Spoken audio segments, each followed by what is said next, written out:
Okay, this video will introduce systems of linear equations in two variables, and we'll start with the cover sheet in the note packet that I gave you. The cover sheet contains the three possible outcomes to a system of equations, and I will just use the initials SOE to represent system of equations. So let's look at the three outcomes first. And for some of you, this is new material. For some of you, this is a little bit of review from last year, but we will study this topic thoroughly in Algebra 1. So the most common outcome is the system with one solution. And we will call that our independent or consistent system.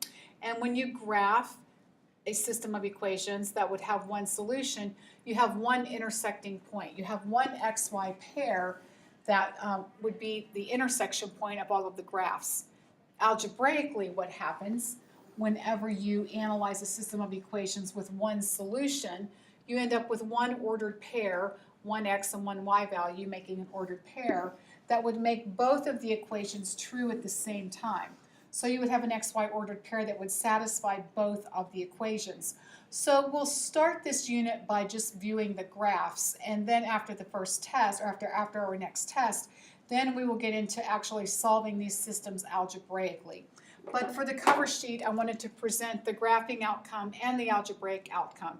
So graphing, when you have one solution, you have one intersection point, and algebraically, whenever you're looking at a system of equations that has one solution, you would have one xy value, one xy ordered pair that would satisfy all of the equations algebraically.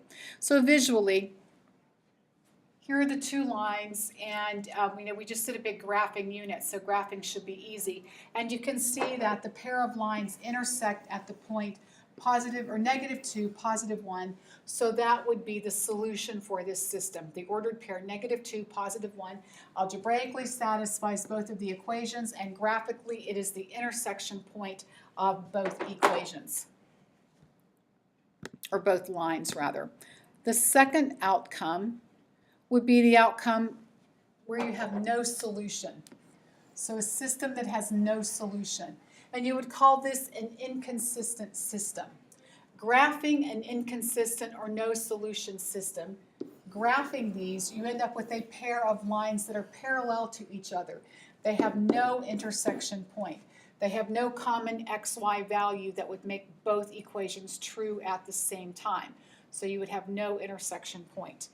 So these graphs would have the same slope but different y-intercepts. So I've given you a pair of graphs right here, and you can see that the slope for each graph is +1, but they go through the y-axis at two different places.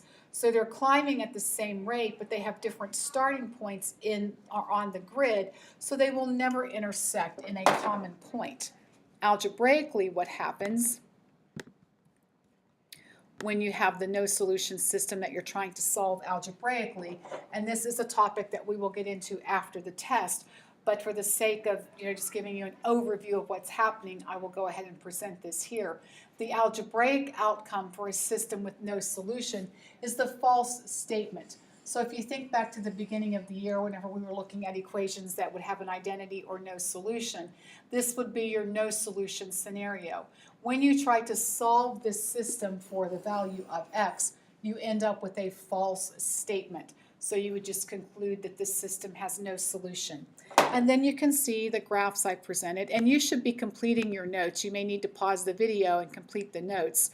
So when you come back to school, your cover sheet should look like what I'm showing on the video. When I graph the two lines given, you can see that they're parallel and they have no intersection. So this would be your inconsistent no solution system. Visually, it looks like a pair of parallel lines. And finally, the third outcome is the infinite solution system.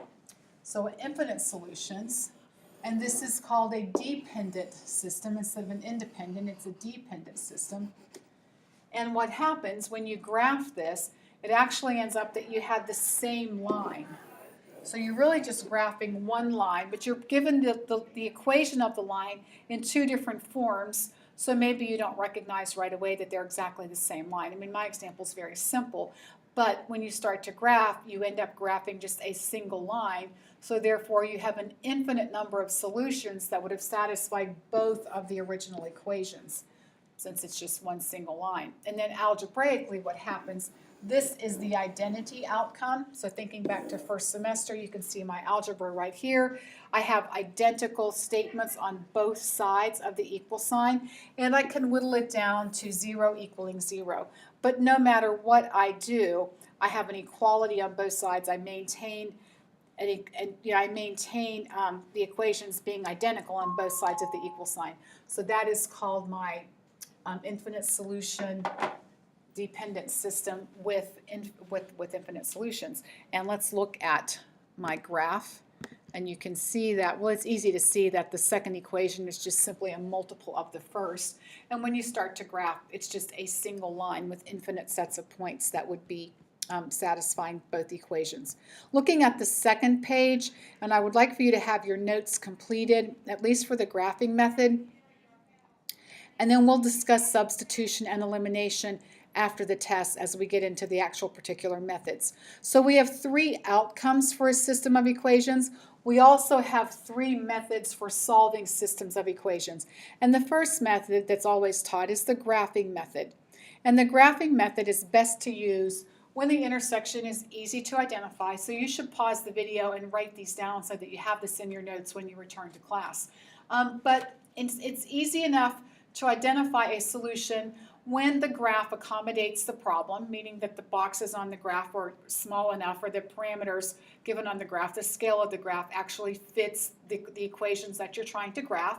And if your intersection is at a grid mark where you have 2 integer coordinates, well, it's easy enough to identify what's going on.